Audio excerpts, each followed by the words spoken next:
Three, two, one, jump! Para Magalang na gulay. Opo. Ang magalang na gulay. Ano pong ulam? Opo. Opo po. Ay, ganun. Opo, sandali lang. Ano yung ano Ang po? daming sahog. Ang daming sahog. O paminta. Napakasarap na upo kasi ang daming sahog. Ano yun? Parang mahanghang. Sarap ka, mas maraming sahog eh. Ulam natin gabi, ngayong gabi. Oh, may pakbit, may upo. Niloto mo na yung sahog. Tapos, lagay. Pang maramihang luto. Ang gabi nga.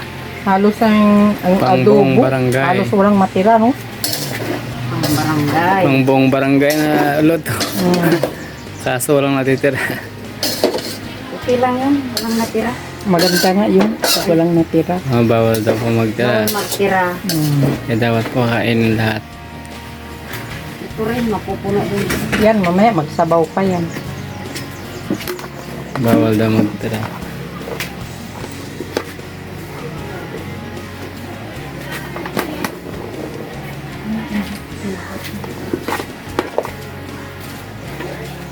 Matigas.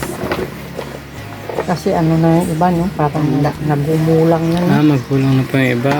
Ang lalaki na nga ng buto yung... Malaki ng buto. Yung pangkanin na nga yung buto. Kaya matigas na. Ito patis lang. Ano ang sahog at pang-alat niya ay patis. Yung patis para natural na natural na ingredients. Siguro ay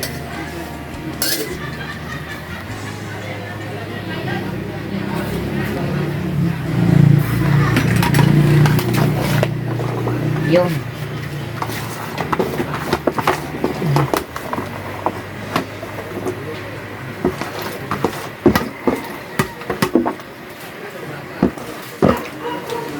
Nagsabaw na. Oh, thank you. Ayan. Tsaka, Ayun, punong-puno ang kaserola. Ano yan guys? Takpan. Buong barangay, tapos takpan. Para maluto. Guys, yung upo. ito ay Hinalo ang upo. Kailangan siyang haluin para maluto ng pantay.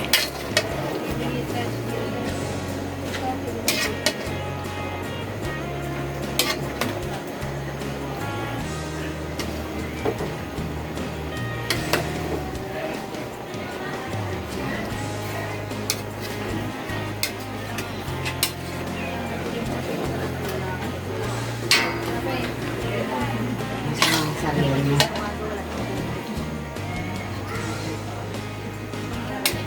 Tapos na yung halo.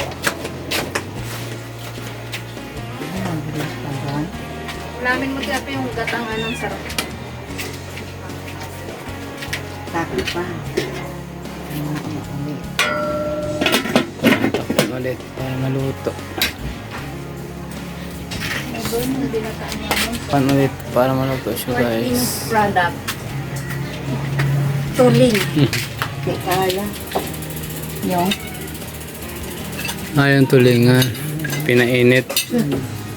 Ayan, pinainit yung tulingan. Special tulingan. Tulingan na nga. Special na tulingan niya. Ayan. Marami palang il. Hindi na po haluin yan. hindi mo. Ayan. Pakuluin niya. Ay, papakuluin lang. Napakasarap niyan. Okay na po. Sarap ng tulingan. Ginataang tulingan. Yung ginataang tulingan.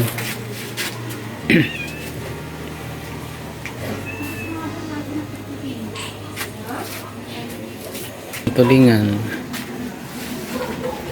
Pinapakulo pa yung tulingan guys. Ang tagal kumulo yung tulingan. Itong upo rin. Luto pa rin yung upo.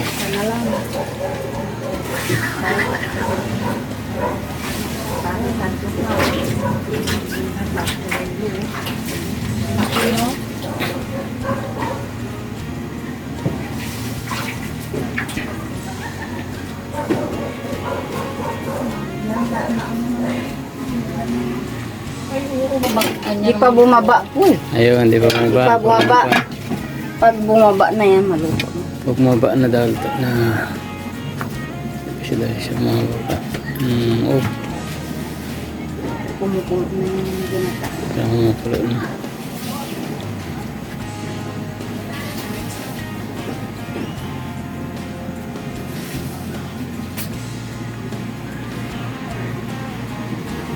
Konti na lang. Konti na lang maluluto na siya guys.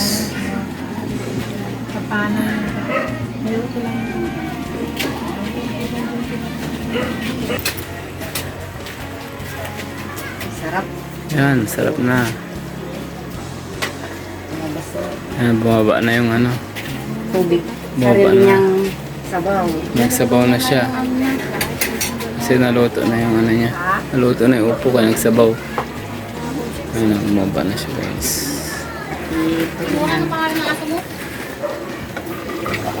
Ayan pa yung tulingan. Wow, kumukulo na. Napakasarap ng tulingan. Ayos. Ayan o, the best. Wow. Prinito niyo po muna yan, yung isda. Tapos yung ginatan. Tapos Wow, ang ganda nun. ginisa ko yung gata. Ginisa niyo pa rin yung gata? Bago nyo ano?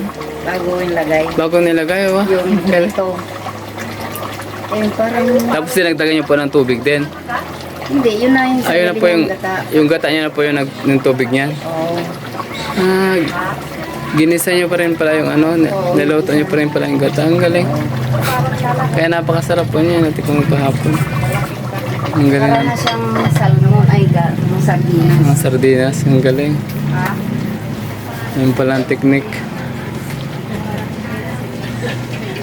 Haluin. Kaya napakasarap.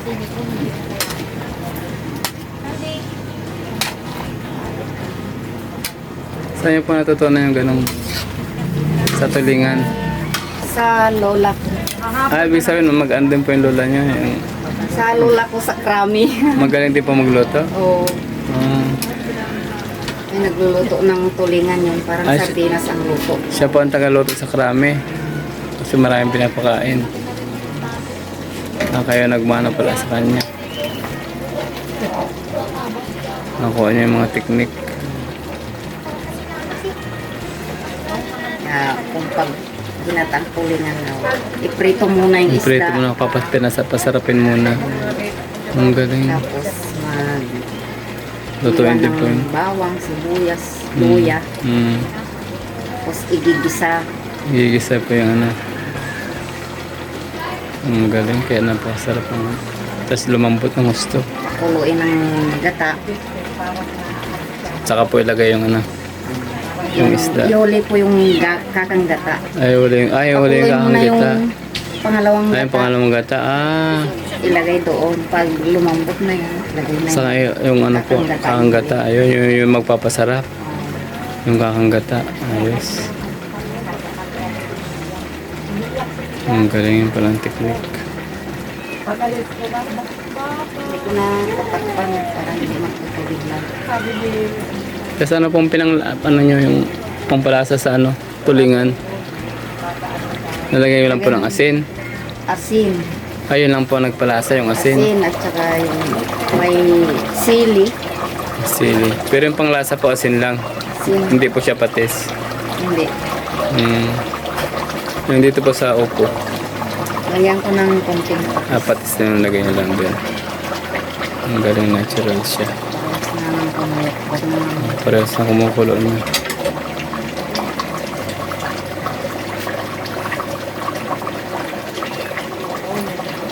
Konti na lang po itong upo. Yun na lang ang ano yan. At Malapit na yung upo yan. luto na talaga. Luto na itong tuloy Pero na. patayin ko na. Sige na pong patayin.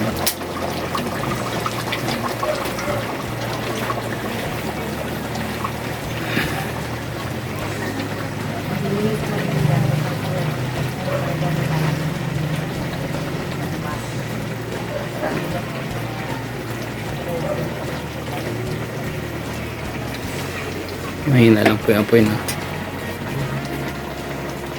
Mahina lang yung apoy. Hindi mo ito Pwede yung... niyang sabaw.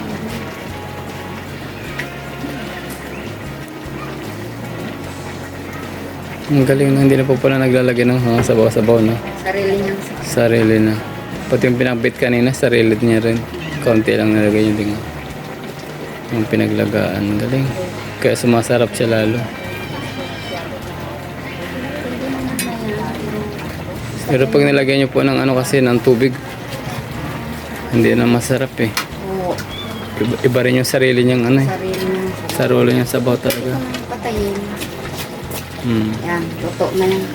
Tapos na si Alex. Luto na. Pwede ko nang patayin. Pwede na naman patayin yan. Tapos ka na. Tapos si ate mo na luto. Luto na. Sarap. Luto na. Ayos.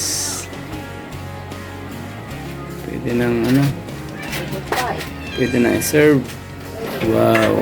Ayan guys, luto na. Kailangan isa nito yan. Kailangan kasi nilagyan kasama. Pwede nang serve. Luto na to. Pwede nang serve. Pwede na i-serve sa mga bisita.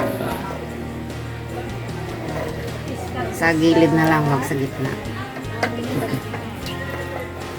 Nasa gilid lang po ano. Magsasandok. Parating sa gilid. Nasa gilid lang po dapat muna. Oo.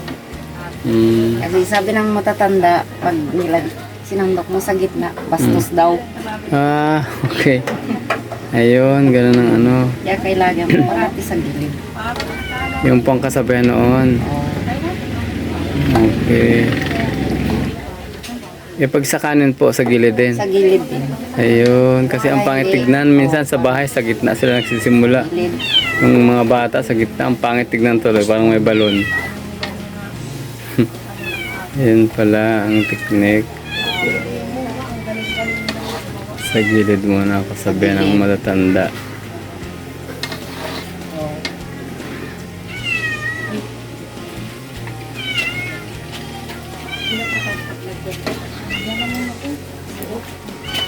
Yan pala ang teknik.